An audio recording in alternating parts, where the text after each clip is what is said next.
que la BCE aura forcément, peut-être pas les pieds et les poings liés, mais en tout cas une marge de manœuvre réduite pour baisser ses taux si la Fed, elle, choisit de ne rien faire. Alors on est à 8008 points sur le CAC. On va voir ce que ça donne d'un point de vue technique avec toi, Romain Daubry. 8008 points, ça nous emmène où ? 8000 points, c'est un peu un niveau pivot. On est toujours dans une phase de consolidation qui a été entamée à la fin du mois de mars sur les grands indices. Elle est toujours valide. Elle se produit doucement avec peu d'accélération baissière.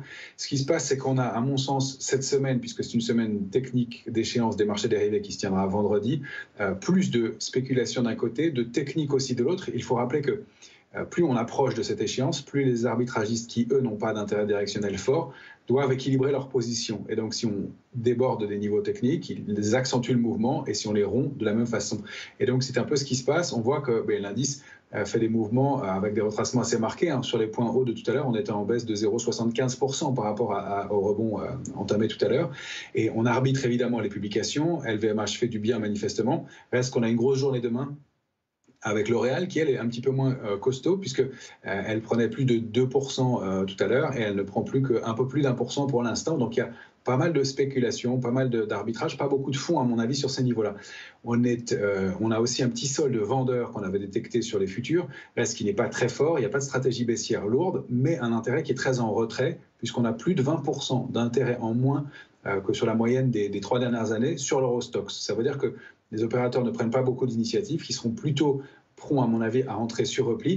Et je ne suis pas sûr qu'on ait trouvé les niveaux de repli suffisamment intéressants pour créer de l'intérêt qui serait plutôt un peu plus bas. Et en contrepartie, on sait qu'on a un consensus qui veut absolument acheter sur repli. C'est la déclaration de 80% des opérateurs et des gens qu'on interviewe. Et puis, on sait qu'il y a du cash.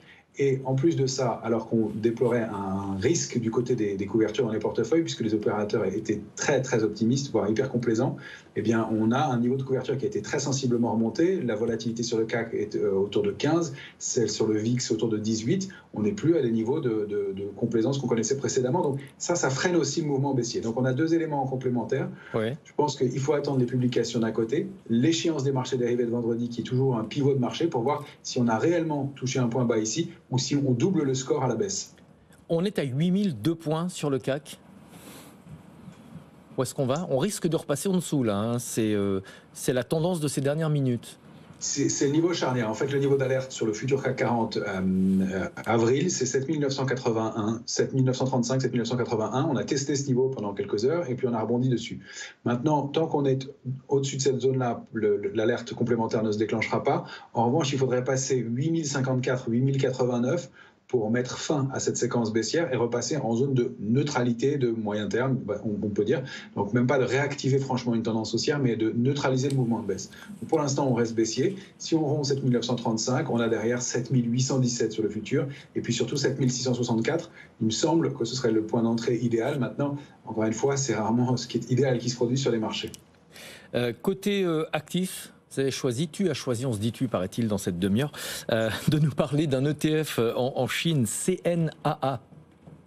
Oui, effectivement, c'est un ETF multi-action chinoise, CNAA. Il est intéressant parce qu'on l'avait déjà évoqué plusieurs fois. La Chine, c'est un call et un pari qui nous paraissent intéressants dans les semaines ou dans les mois qui viennent. Et le mouvement se confirme et l'ETF en question est en train de rebondir. Il a bien rebondi au-delà d'un support majeur à 114 et il est en train d'attaquer la ligne de tendance, une ligne de coût d'une figure de retournement haussière qui est située autour de 128 pour valider manifestement avec un peu de volume cette figure de retournement haussière. Alors on aura une première résistance à 132,10 et la cible minimale de ce mouvement c'est 146,70 et on pense qu'il peut y avoir des extensions jusqu'à 163,50.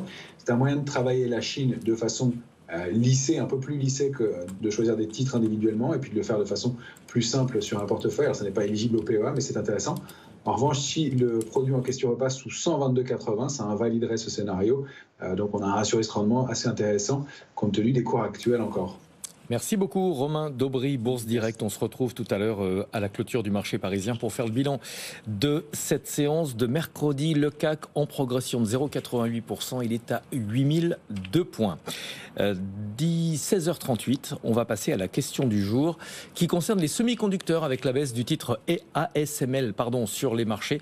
On vous a demandé aujourd'hui, est-ce que vous avez le sentiment que les semi-conducteurs